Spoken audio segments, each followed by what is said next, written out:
పురుషోత్తమా ఈ ఈ పేరుకి చరిత్రలో ఎంత ఈ పేరుకి చరిత్ర ఎంత ఉందో మనకు తెలుసు. చరిత్రలో రామాయణంలో కానీ మహాభారతంలో కానీ ఈ పేరింటేనే గూసంస్ వస్తాయి.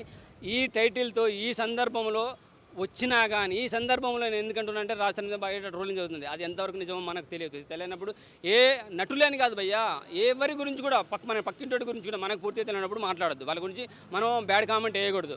సో అంత ట్రోలింగ్ జరుగుతున్నా కానీ ఈ టైటిల్తో వచ్చిన ఈ పాత్రని రామ్ భీమన్ గారు ఎలా అయితే ప్రిపేర్ చేసుకొని రాజ్ తరుణ్ని నమ్మి క్యారెక్టర్ ఇచ్చాడో అంత అద్భుతంగా ఆయన కూడా పోషించాడు. చాలా బాగా అనిపించింది. అలాగే ఈ క్యారెక్టర్ కొంచెం పెద్ద స్టార్ హీరోలకు పడితే బాగుండి అనిపించింది కూడా. ఎందుకంటే శ్రీమంతులు లాంటి సినిమాలు, జనతా గారి లాంటి సినిమాలు చూసినప్పుడు ఎన్టీఆర్, మన మహేష్ బాబు, పవన్ కళ్యాణ్ లాంటి వాళ్ళు పడితే ఇంకా బాగుండి అనిపించేసింది. సో డైరెక్టర్ చిన్నవాడు కావచ్చు అంత అడగలేకపోయాడేమో, రాజ్ తరుణ్కి ఇచ్చిన క్యారెక్టర్ అయితే అద్భుతంగా చేశాడు. ఆయనకు తగ్గట్టుగా చేశాడు. కానీ ఇంకా స్టార్ హీరోలకు పడితే ఒక రేంజ్లో ఉండేది అనమాట. రాజ్ తరుణ్ చిన్న నటుడు అయినా కానీ అద్భుతంగా పోషించాడు.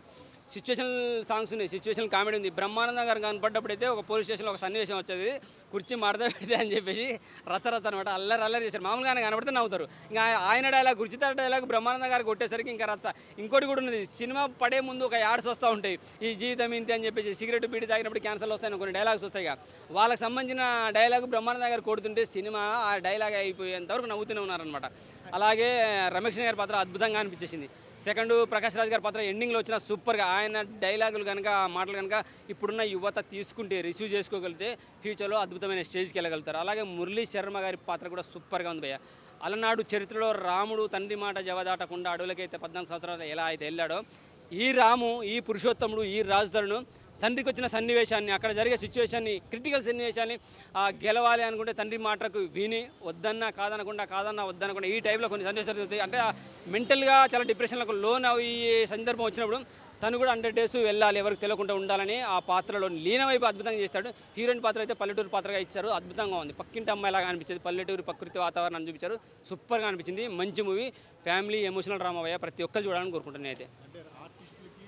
ఎలా ఉందన్న మూవీ? అంటే మీరు నటించిన సినిమాలో నేను నటించాను కాబట్టి నేనే అంటే జనరల్గా మాకు ఇన్ని డబ్బులు ఇచ్చి, ఇన్ని రోజులు డేట్స్ ఇచ్చి మాకు అన్నం పెట్టిన ప్రొడ్యూసర్కి మా మినిమం ఎథిక్స్ ఏంటంటే థియేటర్కి వచ్చి సినిమా చూసి మా వంతు ప్రయత్నం ఏంటో మేము జెన్యూన్ టాక్ ఇవ్వడం మా ఇష్టం. ఎందుకంటే మేము చాలా రేర్ థియేటర్ రావడం, బట్ మన వర్క్ ఏదైతే ఉందో దానికోసం ప్రూవ్ చేసుకోవడానికి వచ్చాం అనమాట. అంటే ఇప్పుడు రాజధాని తోటి కూడా బాగా ఇన్సిడెంట్ ఇది సినిమా మీద బాగా స్ప్రెడ్ అవుతుంది. సో దాని గురించి యాక్చువల్లీ ఏంటంటే క్లారిటీ చెప్పాలంటే మీ అందరికీ తెలుసు, ఇప్పుడు ఒక ఇష్యూ నడుస్తుంది. ఈ ఇష్యూకి సినిమాకి అసలు సంబంధం లేదు. ఎందుకంటే రాష్ట్రంను ప్రొడ్యూసింగ్ చేయలేదు, డైరెక్ట్ చేయలేదు, అతను యాక్ట్ చేశాడు. సో అతని పర్సనల్ లైఫ్ ఇది. సో అది ఒకవేళ అతను ఇంటర్వ్యూస్కి వస్తే, దీనికి వస్తే వేరే విధంగా పోర్ట్రేట్ అవుతుంది. 101% అడుగుతాం మనం ఏం జరిగిందని. సో సినిమా అడగకుండా మనం వేరే టాపిక్ వెళ్ళిపోతాం, దానివల్ల సినిమా డ్యామేజ్ అయిపోతుంది.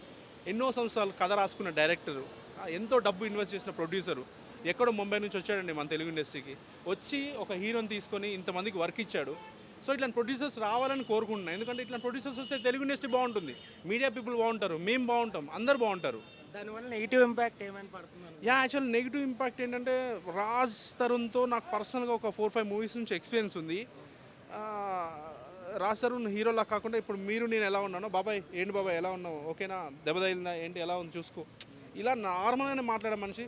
నేను హీరోని అది అని ఎప్పుడు నా ముందైతే ఎప్పుడు చేయలేదు, ఎవరి ముందు కూడా చేయలేదు. చాలా డీసెంట్ క్యాండిడేట్ అండి. బట్ అది పర్సనల్ లైఫ్లో ఎట్లా పోర్ట్రేట్ అయిందో అది మన 100% నెగిటివ్ వస్తుంది.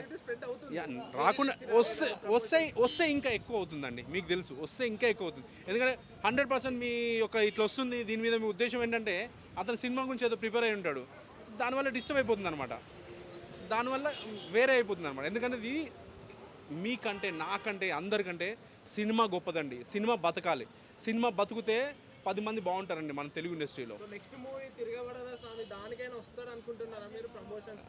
అంటే అది మనది కాదు కదా టాపిక్, మనం స్కిప్ అయిపోవడం బెస్ట్. ఇప్పుడు సినిమాలో మీ స్క్రీన్ మీద మీరు కనబడేటప్పుడు మీ ఫీలింగ్ ఏంటంటే ఎలా అంటే ఈ రోల్ సరిపోయింది?